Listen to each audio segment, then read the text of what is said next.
I'm currently waiting at what I think is quite an interesting station, waiting for what is most definitely an interesting train.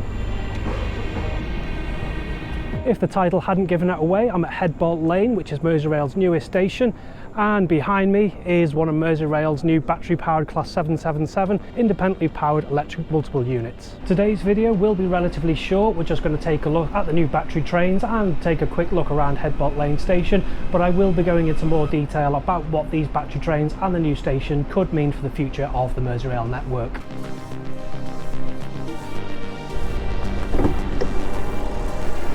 And we're off. We've departed Headbolt Lane on battery power alone. I know we're only travelling about 0.9 of a mile to Kirkby, but it does feel like quite a momentous occasion.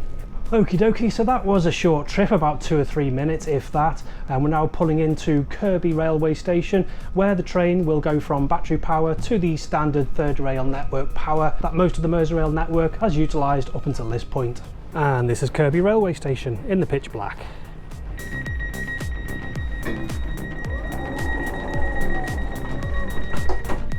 So that's it, we've made it from Headbolt Lane to Liverpool Central. Now it's time to go back. So we're just approaching Headbolt Lane. This is the first ever passenger service into Headbolt Lane railway station. We're currently on batteries. We've actually technically been on batteries since Fazakerley because there's a little bit of a changeover just for signalling reasons. So we've actually been on the batteries since Fazakerley all the way to Headbolt Lane.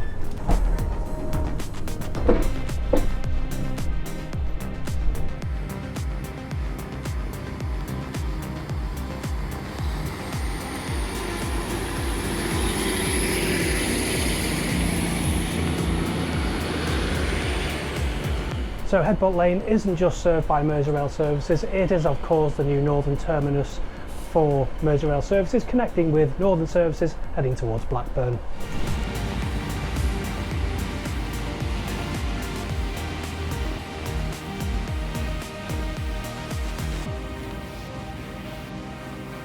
So although the new station does have 3 platforms, it has 2 Merseyrail platforms and a northern platform. The station does have step 3 access throughout, and you get through to the station via this pedestrian access here, which is just a level access for now, but I believe there is passive provision for lifts should this railway station ever become a through station.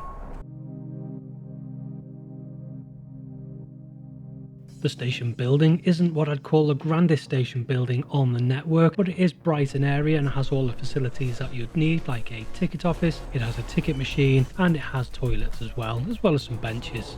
Overall, nothing fancy, but it is functional.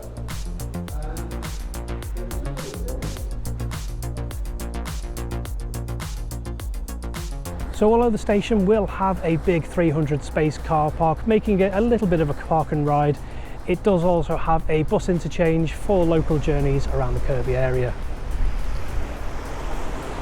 As well as having provision for onward travel via bus and car, there is active travel provision as well with this rather smart looking covered bike storage area, which has, I'm not sure how many bike storage racks it has, but it has got plenty in there.